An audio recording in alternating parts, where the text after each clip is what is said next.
Salam sejahtera Malaysia, terima kasih kerana menonton video-video dalam channel ini.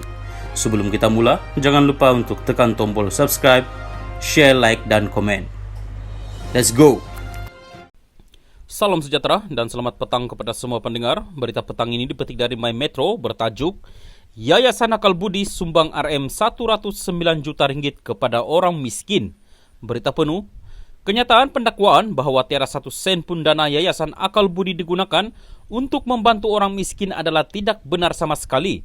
Demikian ditegaskan bekas Timbalan Perdana Menteri Datuk Seri Ahmad Zahid Hamidi.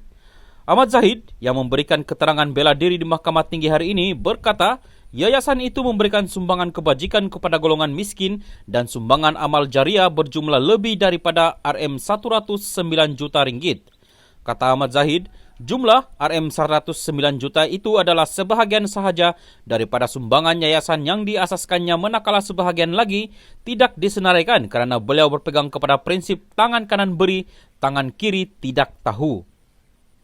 Di hari Jumaat ini, saya tidak mahu menyengah sebarang pernyataan mana-mana pihak sebagaimana prinsip yang saya pegang, iaitu kalau tangan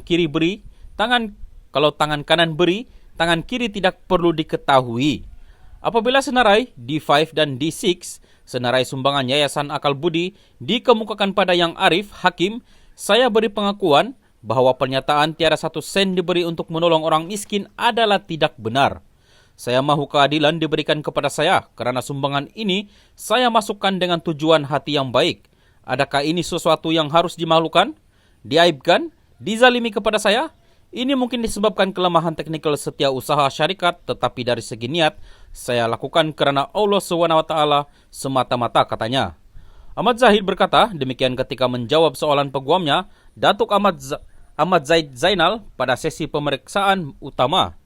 Timbalan Pendakwa Raya, Datuk Raja Rozila Raja Toran, dalam pernyataan pembukaan pada 18 November 2019 berkata, pendakwaan akan membuktikan tiada 1 sen daripada RM31 juta dana Yayasan Akal Budi digunakan bagi membantu orang miskin.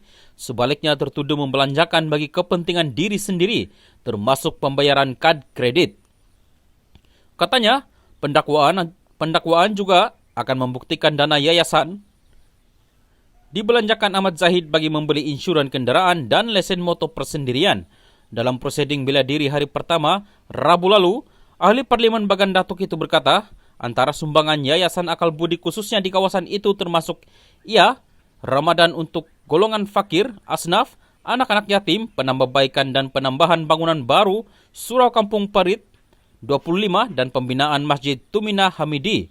Beliau berkata, selain tujuan kebajikan, ia turut disalurkan bagi pembinaan masjid di Yunnan, China, yang menelan kos RM3.8 juta ringgit dan pengubahsuaian masjid lama berusia 400 tahun di perkampungan Melayu di Cape Town, Afrika Selatan, yang menelan kos lebih daripada 4 juta ringgit.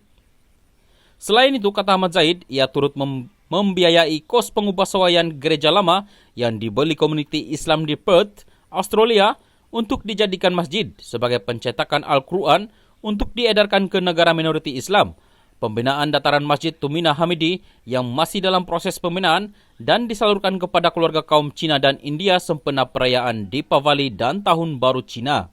Ahmad Zahid membela diri terhadap 47 pertuduhan dan 12 daripadanya membabitkan tuduhan pecah amanah, 8 pertuduhan rasuah dan 27 pertuduhan pengubahan wang haram, membabitkan berpuluh-puluh juta ringgit dana milik Yayasan Akal Budi.